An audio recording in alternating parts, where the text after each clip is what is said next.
여러분들이 은행에 담보 잡힌 집이 시장에 유통되고 있다고 말씀드리면 믿으시겠습니까? 지금 바로 그 메커니즘에 대해 알아보도록 하겠습니다. 안녕하세요, 여러분. 이번 영상에서는 MBS에 대해서 알아보도록 하겠습니다. MBS 또 이렇게 알파벳이 갑자기 나오니까 왠지 굉장히 복잡한 또 금융 용어가 아닐까 이런 생각이 듭니다. 하지만 제가 드리는 설명을 들어보면 이게 굉장히 또 쉽고 재밌는 개념이다 이렇게 이해하실 수 있을 것 같아요.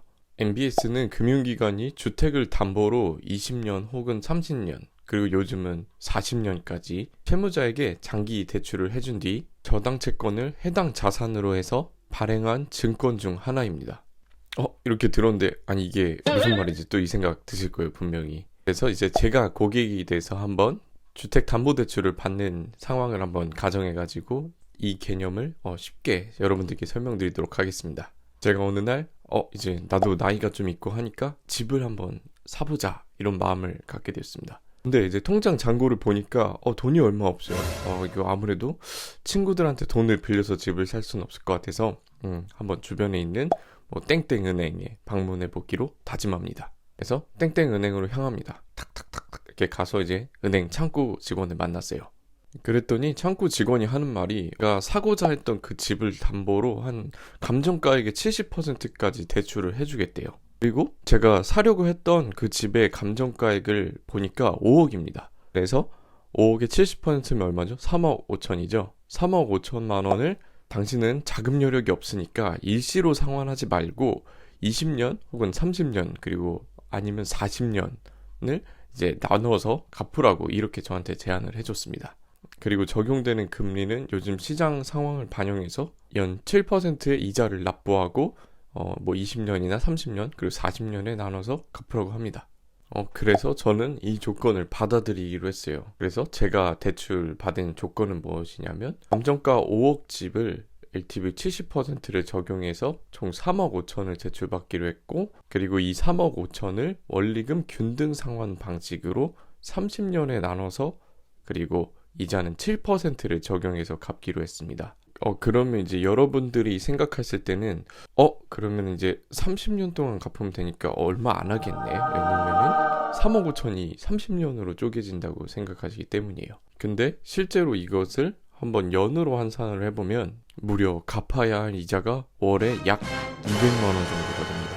이거를 대략적으로 하면 30년 동안 월 200만 원씩 이자를 내면서 갚아야 된다는 그런 상황이 엄청나게 큰 부담이고 또 왠지 굉장히 은행한테 득이 되는 이런 계약이 아닌가 이런 생각이 드실 겁니다.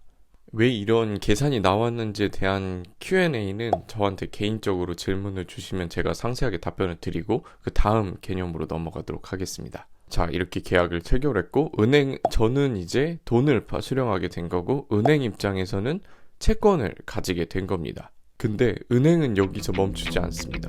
여러분들이 생각하실 때 이렇게 느끼실 수 있을 거예요. 이제 이 연 이자 7%를 무려 3억 5천의 연 이자 7% 이자를 계속 이제 30년 동안 받으면 상당히 큰 돈인데 이거를 그냥 놔두지 또 이걸 굴리나 이렇게 생각할 수 있는데 은행은 순수하게 돈에 또 돈을 먹고자 하는 회사이기 때문에 지속적인 이윤 창출을 추구합니다.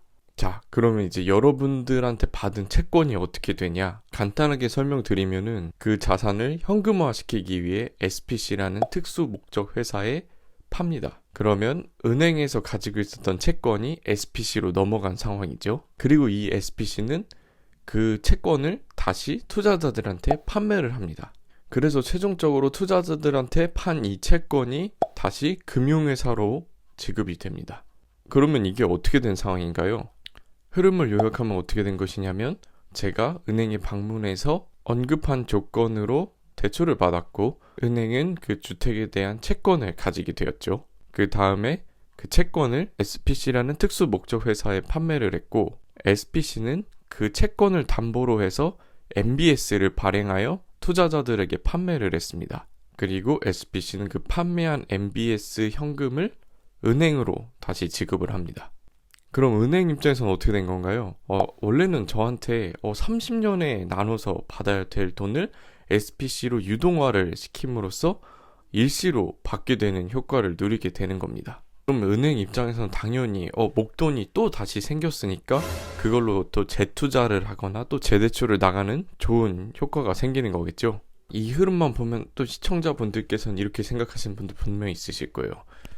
야, 은행 진짜 나쁜 놈들이다. 돈만 벌려고 그냥 뭐든지 막 다 하는구나. 막 이렇게 생각하실 수도 있을 것 같은데요. 하지만 이 MBS가 주는 긍정적인 효과도 반드시 있습니다. 먼저 저 같은 일반인 입장에서는 자금을 차입할 수 있는 기회가 굉장히 많아져요. 그러니까 다시 말해서 돈을 빌릴 수 있는 기회가 굉장히 많아진다는 겁니다. 시장에서 뭐 너도 나도 돈을 만약에 빌릴 수 있는 환경이 주어진다면 장기적으로도 받을 수 있고 또 저금리로도 대출을 받을 수 있는 기회가 많아지는 겁니다. 왜냐하면은 수요와 공급에 의해서 수요보다 공급이 많아지면 아무래도 저렴한 가격으로 나올 수 있겠죠. 그런 메커니즘으로 인해 금리로 대출을 받을 수 있는 기회가 많이 늘어난다는 것이 좋은 점입니다. 금융기관 입장에서는 대출해 줄 수 있는 여력이 확대가 되고 금융기관 안에서도 자금이 유동화, 그러니까 즉 현금이 흐르기 때문에 자기자본 비율을 높일 수 있는 기회가 있습니다. 그리고 또 투자자 입장에서는 어떻겠어요? 그 채권 자체가 주택을 담보로 했기 때문에 굉장히 안정적이죠. 왜냐하면 그 채권이 부실이 나더라도 회수할 수 있는 자산이 녹아져 있기 때문입니다. 따라서 지급 보증에 따른 안정적인 투자가 가능하다는 점이 장점입니다. 네, 이렇게 오늘은 주택저당증권 MBS에 대해서 알아보았습니다. 해당 내용에 대해 궁금하신 분들은 언제든지 Q&A로 질문해 주시면 제가 또 아는 범위 안에서 친절하게 답변 드리도록 하겠습니다. 오늘도 시청해 주셔서 감사합니다.